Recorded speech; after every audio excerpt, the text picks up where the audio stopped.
Hello guys, हम लोगों की टेंस की सीरीज चल रही है जिसके अंतर्गत हम लोगों ने present continuous, present perfect, indefinite continuous और परफेक्ट की स्टडी कर ली है। आज हम लोग प्रेजेंट परफेक्ट कॉन्टिन्यूअस को पढ़ेंगे। प्रेजेंट परफेक्ट कॉन्टिन्यूअस को पढ़ने से पहले आप लोग इस चैनल को सब्सक्राइब कर लें और बेल आइकन को दबा लें। आइए देखते हैं present perfect continuous. Present perfect continuous, present perfect continuous. अब देखिए present perfect continuous, present perfect तो आपने पढ़ा है। कॉन्टिन्यूअस तो इसकी हिंदी पहचान क्या होती है? इसमें सबसे पहले कर्ता आएगा, कार्य को करने वाला कर्ता। इसके बाद समय होगा, समय दिया रहेगा और समय के बाद से रहेगा। कॉन्टिन्यूअस की, परफेक्ट कॉन्टिन्यूअस की, चाहे वो प्रेजेंट परफेक्ट कॉन्टिन्यूअस हो, चाहे वो पास्ट परफेक्ट कॉन्टिन्यूअस हो, चाहे वो फ्यूचर परफेक्ट कॉन्टिन्यूअस हो, उसकी सबसे बड़ी पहचान होती है कि कर्ता के तुरंत बाद समय आएगा और समय के जस्ट बाद से आएगा। समय में से लगा होगा, समय से, जैसे वह 2 दिन से, वह 2 घंटे से, वह 1990 से, वह सुबह से, वह सोमवार से, वह 2 दिन से। तो इस तरह से समय के साथ क्या होगा? से लगा होगा। इसके बाद क्या आएगा? कर्म होगा और कर्म के बाद कोई क्रिया आएगी और क्रिया में होगा रहा है, रही है, रहे हैं, रहा है, रही है, रहे हैं, रहा हूं। इस तरह से सेंटेंस आपका परफेक्ट कॉन्टिन्यूअस का स्ट्रक्चर होगा। सबसे पहले कार्य को करने वाला कर्ता आएगा और कर्ता के तुरंत बाद समय होगा, समय के बाद से होगा, तो परफेक्ट कॉन्टिन्यूअस होगा। वह 2 दिन से, इस तरह से। अगर इस तरह का सेंटेंस आए तो उसको अनुवाद करने के लिए, उसको ट्रांसलेट करने के लिए आपको करना क्या पड़ेगा? सबसे पहले आपको सब्जेक्ट रखना पड़ेगा और सब्जेक्ट के बाद हेल्पिंग वर्ब हैज़ और हैव का यूज करेंगे। कहाँ हैज़, कहाँ हैव आपको पता है। सिंगुलर सब्जेक्ट के साथ हैज़, प्लूरल के साथ हैव करेंगे, आई के साथ भी हैव लगेगा, है ना। हैज़ हैव के बाद आप बीन लगाएंगे। ये बीन सबके साथ होगा, चाहे वो सब्जेक्ट आपका सिंगुलर हो चाहे प्लूरल हो। हैज़ हैव के तुरंत बाद बीन लगाएंगे। इसके बाद वर्ब रखेंगे, वर्ब की फर्स्ट फॉर्म में आईएनजी लगा देंगे, ING form of the verb. इसके बाद आप ऑब्जेक्ट रखेंगे और ऑब्जेक्ट के बाद सिंस या फॉर का प्रयोग करेंगे और इसके बाद टाइम रख देंगे। ये समय से के लिए आप क्या यूज करेंगे? सिंस या फॉर, और समय आपका टाइम यहाँ होगा। और इसके बाद अगर कोई अन्य शब्द है तो उसको रख देंगे। Got it? मुझे नहीं लगता कि आपको इसमें कोई प्रॉब्लम होगी। सब्जेक्ट रखेंगे, सब्जेक्ट के अकॉर्डिंग हेल्पिंग वर्ब रखेंगे, बीन लगाएंगे, आईएनजी रखेंगे, ING form of the verb, object, object बाद सिंस या for plus time other word. अब देखिए यहाँ पे कुछ चीज़ें कंफ्यूज करने वाली हैं कि यहाँ पे दिया है सिंस या फॉर, यहाँ दिया था हैज और हैव। तो आपको पता हो गया सिंगुलर है तो हैज, प्लूरल है तो हैव, आई के साथ भी हैव करना है। लेकिन यहाँ सिंस फॉर आया है, या तो सिंस यूज करना है या तो फॉर यूज करना है। तो अब यहाँ ये देखना पड़ेगा हमको, कहाँ हमको सिंस यूज करना है और कहाँ फॉर यूज करना है। तो आइए एक टेबल के माध्यम से हम देखते हैं कि हम कहाँ सिंस यूज करेंगे, कहाँ फॉर यूज करेंगे।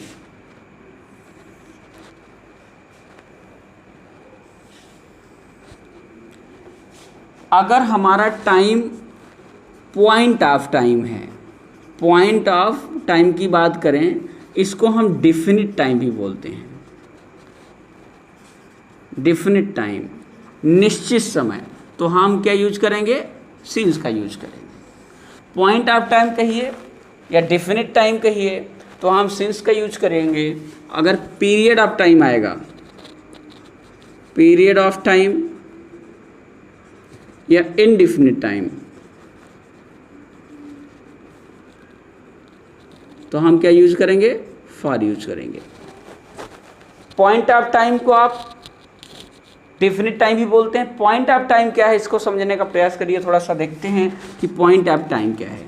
जब समय का नाम दिया हो, क्या दिया हो, समय का नाम दिया हो तो पॉइंट ऑफ टाइम है, डेफिनिट टाइम है।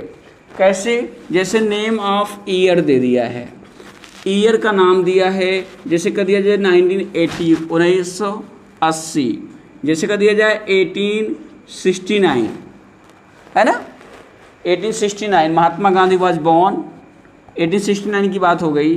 2020, इस तरह से जब ईयर का नाम दिया हो तो हम क्या यूज करेंगे, सिंस का यूज करेंगे।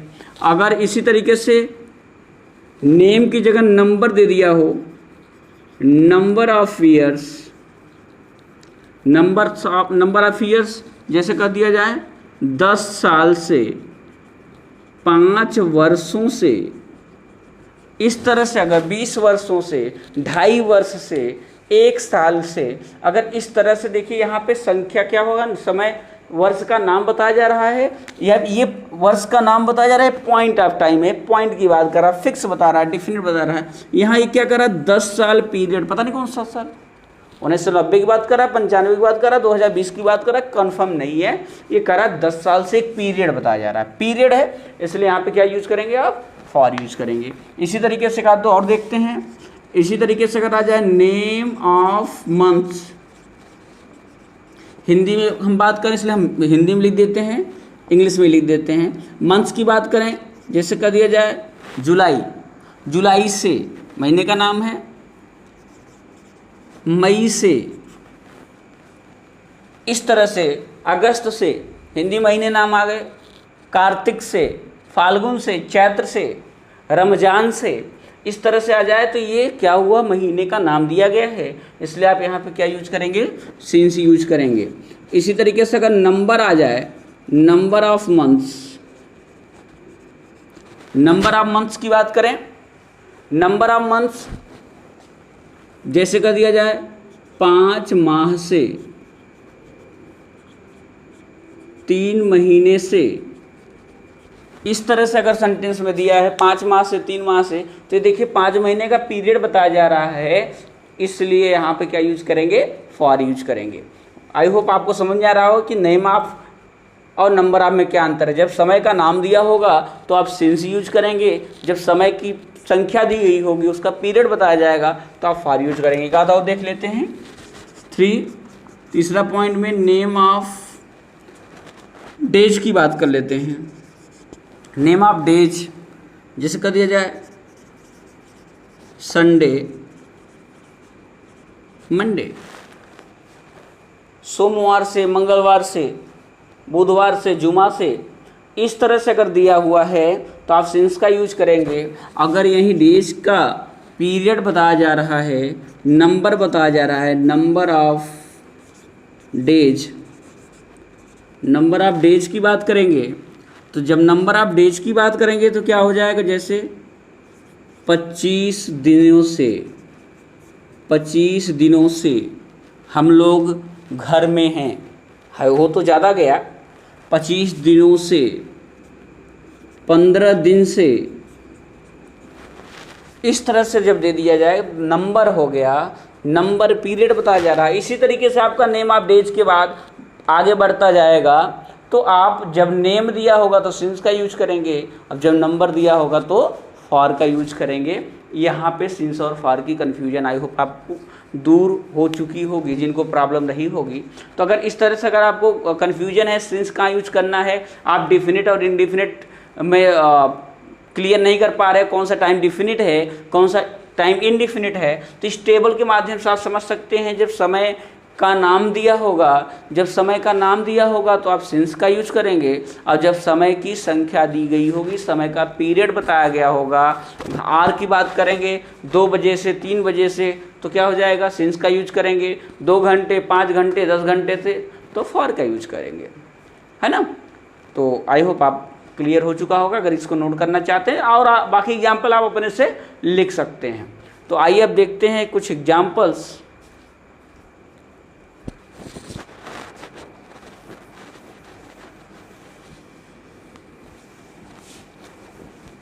जैसे कह दिया जाए कि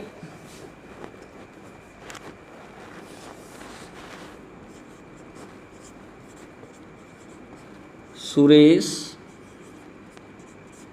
2 दिनों से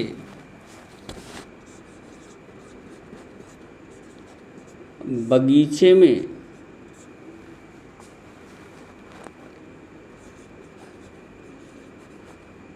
सूखी लकड़ियां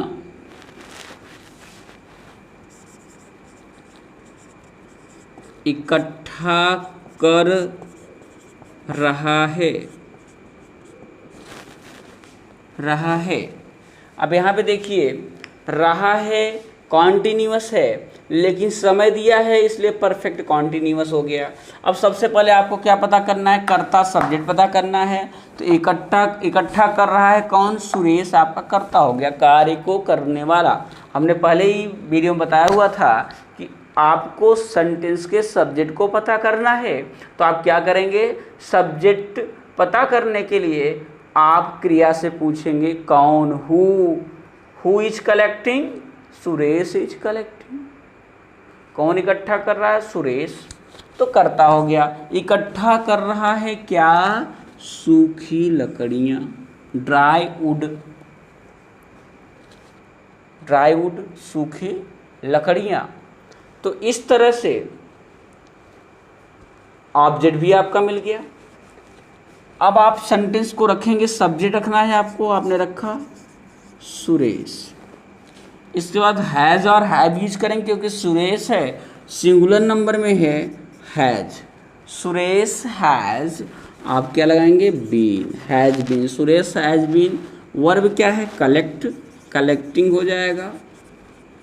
Suresh has been collecting, Suresh इकट्ठा कर रहा है। क्या इकट्ठा कर रहा है, सूखी लकड़ियाँ, ड्राई वुड, वुड मीन्स लकड़ी, वुड्स मीन्स जंगल हो जाता है।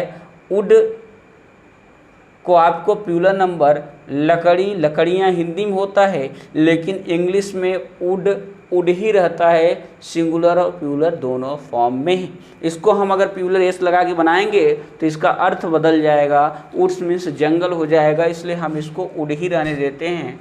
ड्राई वुड, अब क्या है, आपको ऑब्जेक्ट पता चल गया। अब सिंस या फॉर रखना है, तो 2 दिनों से देखिए, ये 2 दिन क्या बताया जा रहा है, पीरियड बताया जा रहा है, इसलिए आप सिंस का यूज न करके फॉर का यूज करेंगे। फॉर कितने दिन, 2 डेज, बगीचे में, in the garden. Suresh has been collecting dry wood for 2 days in the garden. Suresh subject हुआ, हैज हेल्पिंग वर्ब, ऑक्सिलरी आ गई, बीन आपने लगाया, main verb ING form, collecting dry wood, सूखी लकड़ियाँ ऑब्जेक्ट, सिंस या फॉर यूज रखना है, करना है वर्ब ये समय से पहले। तो समय देखना है कि आपका पॉइंट ऑफ टाइम है या पीरियड ऑफ टाइम है, क्योंकि यहाँ 2 डेज का पीरियड बताया जा रहा है, इसलिए आपने क्या यूज किया, फॉर इन द गार्डन। ये सेंटेंस हमारा अफर्मेटिव सेंटेंस रहा। अगर हम इसको निगेटिव बनाएंगे तो हम क्या करेंगे, हैज और बीन के बीच में नॉट लगा देंगे, हैज और बीन के बीच में नॉट लगा देंगे, अर्थात बीन से पहले आपको नॉट लगा देना है। तो इसका निगेटिव हो जाएगा, Suresh has not been collecting dry wood for 2 days in the garden. इसको इंट्रोगेटिव करना है, क्या सुरेश 2 दिनों से बगीचे में सूखी लकड़ियाँ इकट्ठा कर रहा है, तो क्या हो जाएगा, हेल्पिंग और बाहर। ये सारी चीज़ें आपको स्ट्रक्चर अब तक लर्न हो चुका होगा। तो सुरेश आपका सब्जेक्ट है, हेल्पिंग और बाहर आएगी, क्या है इसलिए, तो has Suresh been collecting dry wood for 2 days in the garden. इसको इंटरोगेटिव बोलेंगे तो has Suresh not been collecting dry wood for 2 days in the garden. इसी तरीके से डबल इंटरोगेटिव की बात करें तो कब, क्यों, इस तरह से। तो why has Suresh been collecting dry wood for 2 days in the garden, why has Suresh not been collecting dry wood for 2 days in the garden. तो इस तरह से हमने पूरा का पूरा देख लिया कि प्रेजेंट परफेक्ट कॉन्टिन्यूअस में कैसे हमारा अफर्मेटिव सेंटेंस का स्ट्रक्चर होगा, कैसे नेगेटिव सेंटेंस को बनाएंगे, कैसे इंट्रोगेटिव को बनाएंगे, इंट्रोगेटिव कैसे होगा, डबल इंट्रोगेटिव कैसे होगा और डबल इंट्रोगेटिव कैसे होगा। सबसे इंपॉर्टेंट चीज़ प्रेजेंट परफेक्ट टेंस को पहचानने के लिए, सॉरी प्रेजेंट परफेक्ट कॉन्टिन्यूअस को आपको पहचानना है तो आपको सब्जेक्ट के जस्ट बाद समय होगा और समय के बाद से रहेगा। समय के बाद से नहीं होगा तो परफेक्ट कॉन्टिन्यूअस नहीं होगा। जैसे कह दिया जाए कि अब ऐसा कोई सेंटेंस आ जाए कि समय हो लेकिन समय के बाद से ना हो तो परफेक्ट कॉन्टिन्यूअस के अंतर्गत नहीं आएगा। तो इस तरह से अगर सेंटेंस आएगा तो ऐसे आप करेंगे। आइए कुछ और सेंटेंस देखते हैं कि जिसमें समय तो नहीं रहेगा लेकिन उनका translate has, have plus been की तरह होगा। हटा देते हैं इसको।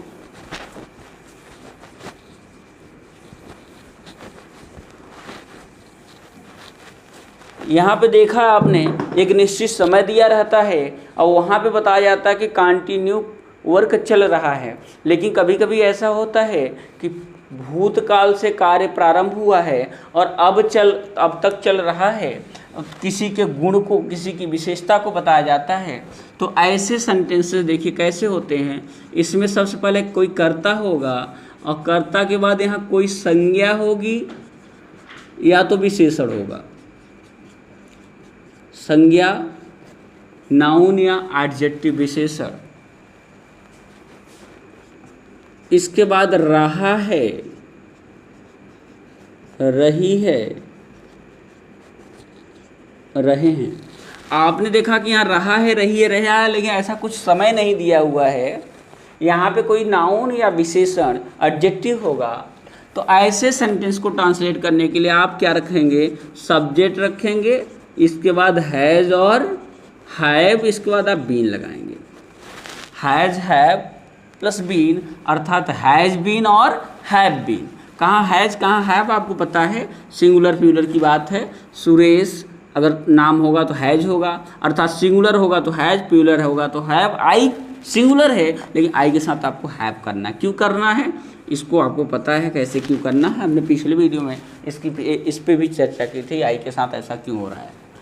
इसके बाद आप इस नाउन और विशेषण को रख दीजिए, नाउन और एडजेक्टिव। ये आपका सेंटेंस हो गया कंप्लीट। सबसे पहले क्या रखेंगे, सब्जेक्ट रखेंगे, हेल्पिंग और हैज हैव यूज करेंगे, बीन का यूज करेंगे और नाउन या एडजेक्टिव को जो का त्यों रख देंगे।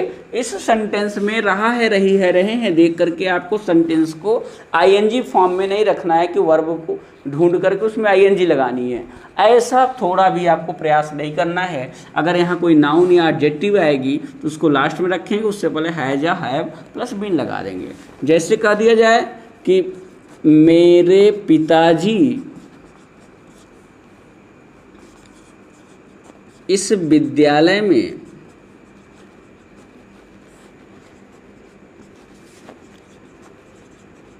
अध्यापक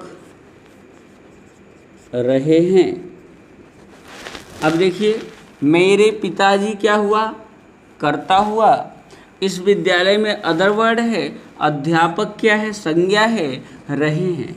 मेरे पिताजी अध्यापक रहे हैं इस विद्यालय में अदर वर्ड। तो यहाँ पे देखिए मेरे पिताजी, उनकी एक विशेषता, वो अध्यापक की बात कर रहे हैं, वो पहले से हैं इस विद्यालय में और पहले से हैं, अब भी कंटिन्यू हैं। तो इस तरह से कौन है मेरे पिताजी, तो क्या हो जाएगा माय फादर हैज होगा, हैज बीन क्या है अ टीचर इस विद्यालय में, in this school. My father has been a teacher in this school. मेरे पिताजी इस विद्यालय में अध्यापक रहे हैं। इसी तरीके से कह दिया जाए कि वह बीमार रहा है, वह बीमार रहा है, क्या हो जाएगा ही हैज़ बीन। अब यहाँ पे कुछ बच्चे दे बीमार है तो इल में आईएनजी लगा देंगे, सेंटेंस रॉन्ग हो जाएगा। ही हैज़ बीन इल, वह बीमार रहा है। इस तरह से अगर सेंटेंस आता है तो आप क्या करेंगे, उसको इस तरह से आप उसको ट्रांसलेट करेंगे। हैज हैव बीन के साथ नाउन या एडजेक्टिव को रख देंगे। एक बात और, थोड़ा सा नोटेबल पॉइंट है, इस बात को आप नोट कर लें कि अगर यहाँ पे समय दे दिया जाए तो आपको यहाँ भी सिंस फॉर का यूज करना है बिना वर्ब के। वर्ब में आईएनजी नहीं लगाना है। जैसे मेरे पिताजी 10 साल से इस विद्यालय में अध्यापक रहे हैं। पढ़ा नहीं रहे हैं, बस अध्यापक रहे हैं, बात हो रही है।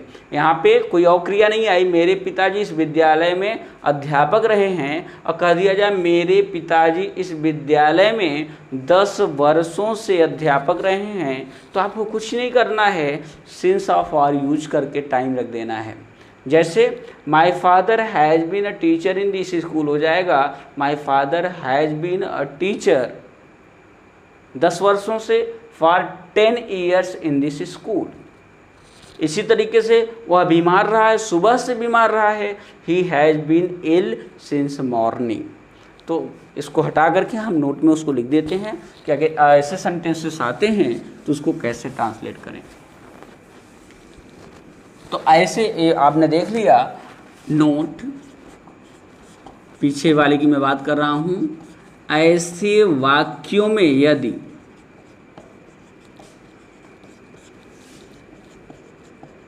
समय दिया गया है तो सिंस या फॉर का प्रयोग किया जाता है। जैसे कह दिया जाए वह सुबह से बीमार रहा है, तो क्या हो जाएगा, he has been ill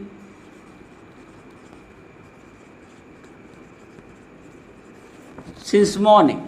he has been ill since morning. यहाँ पे he has been illing since morning आपको नहीं करना है, इस बात का विशेष ध्यान रखना है। ये बीमार की बात कर रहा है, बीमार इल यहाँ पे सिंस मॉर्निंग। इस तरह से का दो सेंटेंस देखते हैं। तुम 2 वर्षों से इस विद्यालय में